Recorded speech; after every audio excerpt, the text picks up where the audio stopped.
係好耐好耐以前，我哋會透過電台嘅點唱節目憑歌寄意。每當主持人讀出自己心聲嘅時候，總會令人興奮莫名。收音機旁邊嘅聽眾亦會感同身受，無論係示愛、道謝、思念、甜酸苦辣，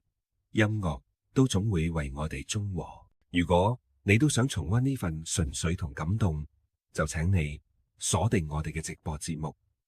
豆點，同我哋一齊尋找嗰啲屬於音樂嘅美好回憶。豆點將經典點唱節目重新呈現，帶你重溫點唱時代，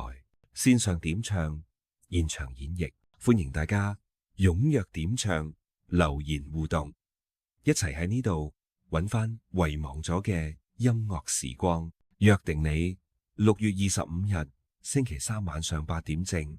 透過大氣電波見啦。